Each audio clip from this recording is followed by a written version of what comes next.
man armed with an assault rifle burst into a Washington, D.C. pizzeria yesterday. Police say he claimed he was there to self-investigate an outrageous and completely false online conspiracy theory.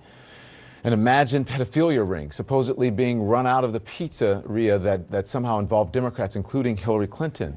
Well, the suspect identified as 28-year-old Edgar Madison Welch. It is a clear case of real-life consequences of fake news. Let's discuss now. Brian Stelter's here. He is CNN's senior media correspondent. CNN political commentators Peter Beinart and Kayleigh McEnany join us, as well as Mark Lamont Hill. Good evening to all of you. Brian, you first. You have been talking a lot about fake news during this election. This is a prime example of what can happen when people latch onto these conspiracy theories.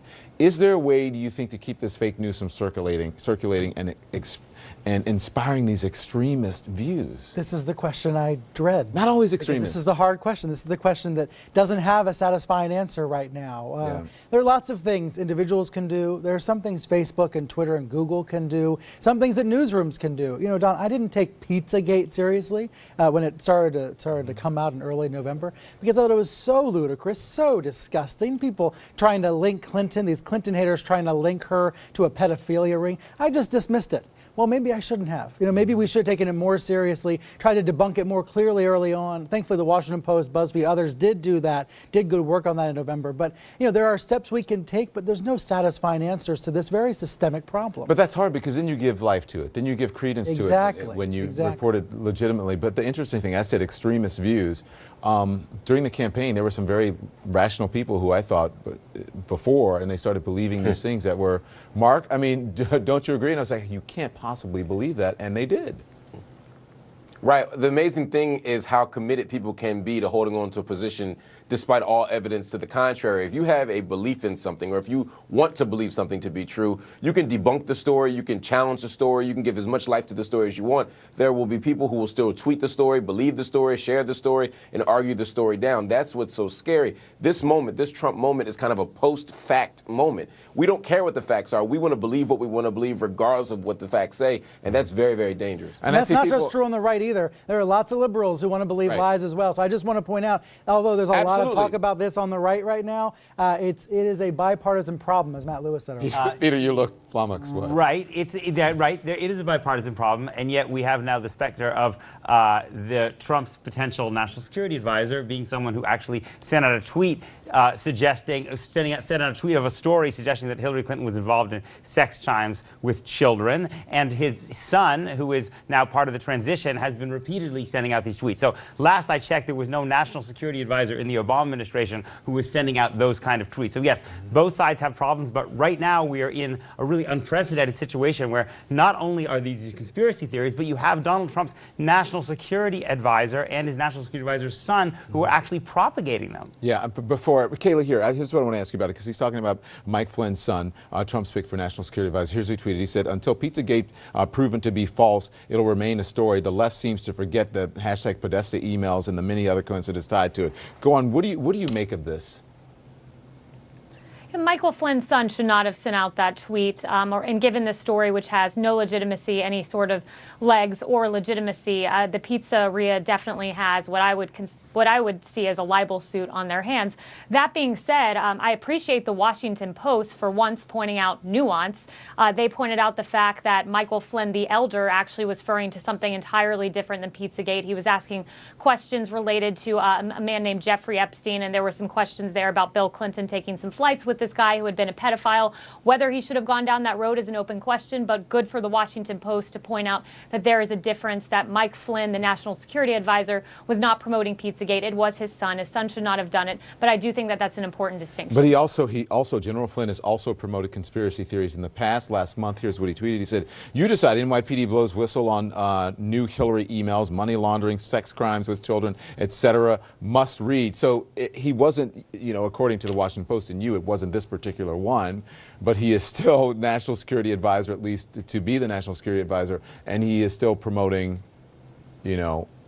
conspiracy theories and fake news. But as the Washington Post said, but as the Washington Post said, he was not promoting, this is a quote from them, a quote, full-blown conspiracy theory. He was asking questions that sources like the New York Post were asking. So I think there's a difference when you ask questions aimed that newspapers were asking than floating a baseless conspiracy theory like the 9/11 truther theory, which I'd love for Peter Beinart to disown from his wing of his wing of the extreme ideologies. I have never had any connection in my life in any way to the 9/11 You're conspiracy. a leftist, so yeah. If you want to implicate the right with this, Kayleigh, I mean, this is like hold on, one at a time. Kind of like a kind of bizarre red herring. What we're talking about, what Don was asking about, is the fact that the guy who's going to be National Security Advisor, you're right, it's a different allegation of Hillary Clinton involved with pedophilia. But the question is, especially when you have a candidate like Donald Trump who shoots from the hip like this, do you really, no, sorry, let me finish. Do you really, Kayleigh, please let me finish. Do you really want a National Security Advisor who's sending out news links accusing the Democratic candidate of connection to pedophilia, a charge which is just totally absurd?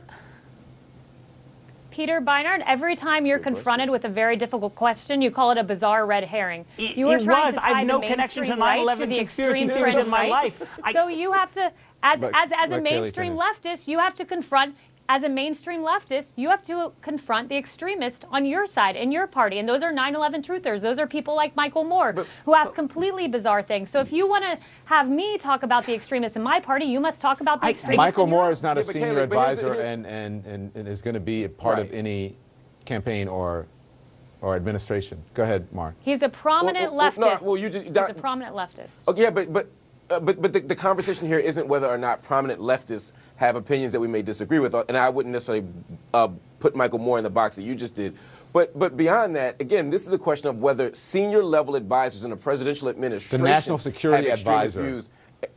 Of all things, the National Security Advisor. If Susan Rice walked in the building and said, you know what, I don't think 9/11 happened, or I think that Snapple is created by the KKK to, you know what I mean, to defertilize black folk, a narrative from the 80s that came out. If these kinds of things were circulating in the White House, we would think that it was bonkers. And the problem is that the Trump administration is normalizing these narratives, and at times Donald Trump himself has tweeted things that are absolutely baseless and absurd. And that is what the problem is. In fact, you have a president who himself is a birther. That itself speaks to the challenge here and the problem we have here, and why I say we're in a post-fact moment. Earlier today on CNN, facts matter. Earlier today on CNN, I said Trump's a conspiracy theorist, and for some reason it got picked up by blogs and websites as if that was a surprising or controversial statement. It's just a fact, and it's, you might say it's okay. Trump is many things. He's beloved by many people. He's many things, but one of the things he is a conspiracy theorist. And we saw that last week with him saying millions of people voted illegally. That's a conspiracy theory. There's no proof of it. We're talking about opinions here as well as facts, and we should have opinions flourish. I want the Michael Moores of the world and the General Flynns of the world to share all of their opinions on Twitter. But we've got to figure out ways to come together on some of the facts, at least just some of the facts. And I think why people are so uncomfortable right now, 7 days after the election, is that it feels like we're partially post-truth. Hopefully we're not all post-truth at this point, but some of us feel like we're in a post-truth world. Right, and what's really significant is that Paul Ryan, when confronted about Donald Trump's claims about illegal voting, right, which no one has found any evidence for, would not condemn it. That's what's really remarkable, is you have Republicans who during the campaign were willing to some degree to stand up to Donald Trump, who now are just caving in. So you're saying, as the Daily Show put it, that it's the enablers that are actually worse than Donald Trump, because they actually enable him without even saying, without even having the backbone to tell him the truth about himself? Look, the Republicans are running Washington right now, right? Democrats are in the minority. So if someone is going to stand up to Donald Trump when he says things that are blatantly factually inaccurate and dangerous, it's going to have to be people like Paul Ryan, and they're not doing it. All right, we'll be right back. We'll be right back. Back now with Brian Salter, Peter Beinart, Kayleigh McEnany, and Mark Lamont Hill. As much as I love the other conversation, I want to talk about this as well.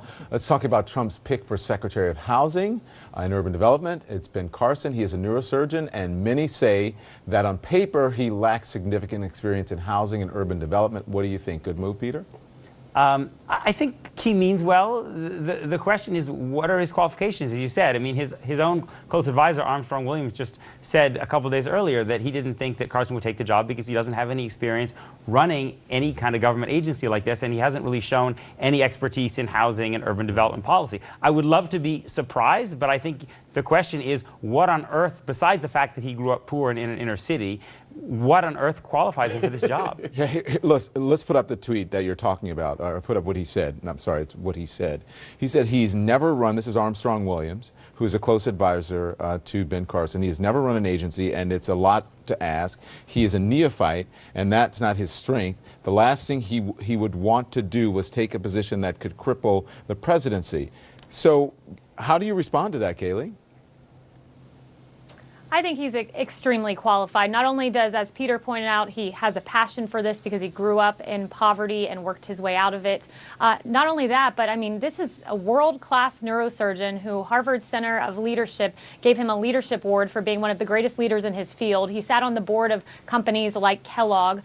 He was the head at Johns Hopkins of the Neuroscience Center. Not only that, he's a problem solver. He devised the first method to separate conjoined twins. This is a leader. This is a problem solver, and this is someone who's passionate. And look, the guys we have right now, the so-called experts in Washington, clearly aren't doing their job, and they're not getting it done. So let's give a shot to someone who's one of the most extraordinary minds I think that we have. Mark?